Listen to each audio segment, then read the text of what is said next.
dismal sight greeted people outside McDonald House. 3 people were killed in that bomb blast. 36 others were injured. Many have not forgotten the incident.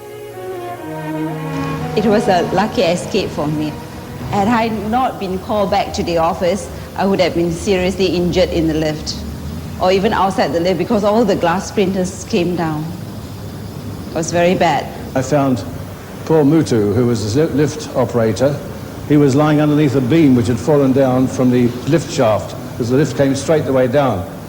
So I tried to get him out, but I couldn't because the wing was too heavy, and I kept calling for people to come and help me, and they were saying, no, no, we'll get electrified. And I said, well, I'm not being electrocuted, so why can't you help? And I couldn't get anybody to help me, and eventually, thank goodness, the fire brigade came along, and they got the poor chap out. It was full of debris, I could hardly see in front. And when I came out of the building, I saw the sort of a lot of confusion all over the place.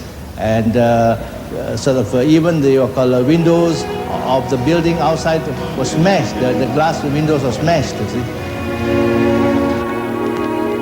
For Reverend Yoswan Kim, surviving the explosion was a miracle, but scars from that incident are still there. 当我到了这个电梯的门口的时候呢，就发现有一个爆炸弹从我身上把我弹到外面去。有一个医生从楼上下来，他看到我，他就跟我止血。那么救护车把我送到中央医院去，医生发现我的身上是一块大的玻璃插在我的内肝脏，我身上所有的地方都是疤痕，被炸的疤痕。那么我的眼睛右眼也逝去了，被爆炸出来逝去了。There had been sporadic explosions in other places carried out by saboteurs. It was the Indonesian confrontation against Malaysia. President Sukarno had launched his campaign of Ganyang Malaysia, or Crush Malaysia, in 1963, but the reasons for confrontation have never really been fully understood. President Sukarno was suspicious and contemptuous of the peaceful manner in which Malaya had been granted independence by the British. That experience had differed radically from the violent revolution that gave rise to the modern Indonesia he helped found. The creation of Malaysia, comprising Malaya, Singapore, Sarawak and Sabah, was seen by him as a neo-colonialist plot and a challenge to Indonesia's position of dominance in the region. Confrontation was also a means by which attention could be diverted from problems at home. At the beginning, confrontation took the form of political agitation and economic sanctions against Malaysia. Then, low-key military operations were launched. Indonesian soldiers infiltrated into West Malaysia, Singapore, Sabah and Sarawak to carry out random acts of terrorism.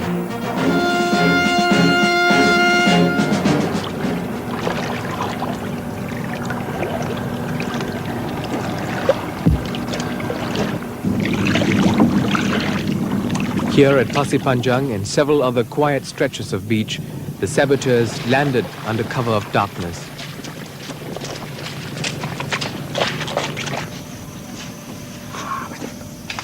Their mission, to dampen the people's morale by carrying out acts of sabotage.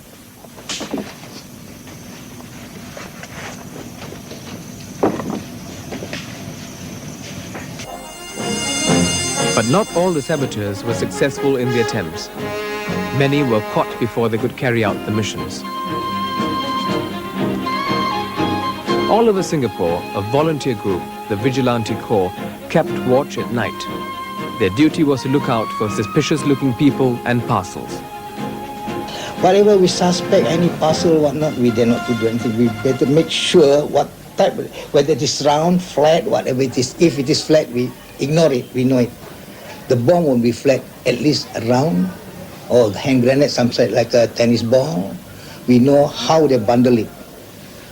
But if we really suspect, we have already been instructed to inform the police, don't touch.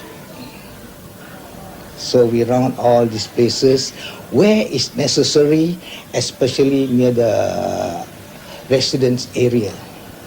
like a Daman Road, all that, Wilkinson Road, that we have to go around to make sure that their life is still secured when the VCs are around.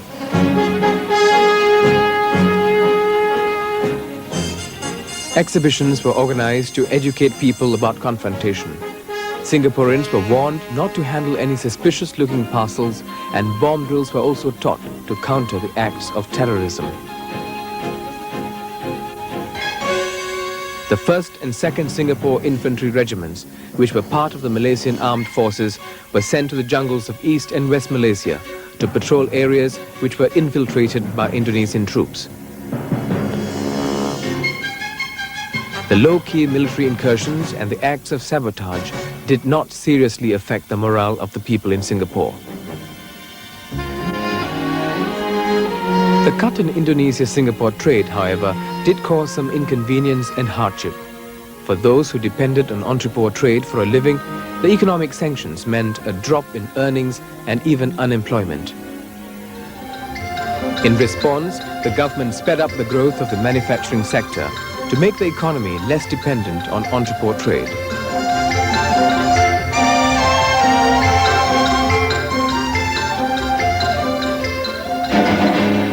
But still, Singapore had to live with the Indonesian confrontation for another year before it was brought to an end.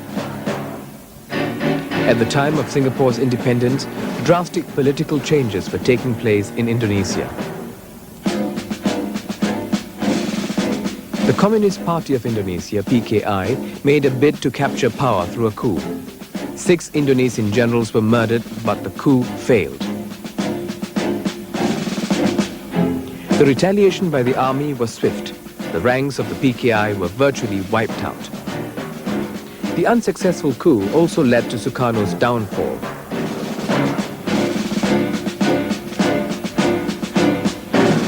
A new political leadership under General Suharto began to disengage Indonesia from the policy of confrontation. Attention was turned instead to addressing the serious problems of the Indonesian economy, which was near collapse.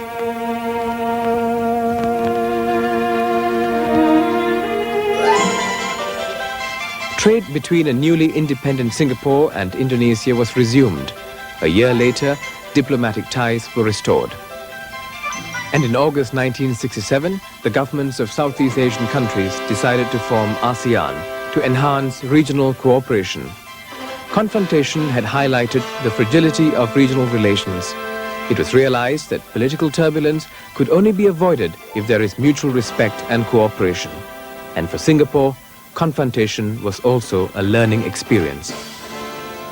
First fact is that we are alone now. Unlike before, the British looked after our defense. Today, we have to look after ourselves. Well, for a small country, the best defense is deterrence. That means there are limits to our defense capacity, but whoever attacks us will also pay a heavy price. Second is inner strength. There must be cohesiveness, so people will realize that when you attack, you're meeting a united community. The other factor is economic strength. In case of a conflict, the enemy would work on the basis where their economic resources are limited. Just sit tight, wear them out. So preparedness, therefore, political preparedness, economic preparedness, and military preparedness are essential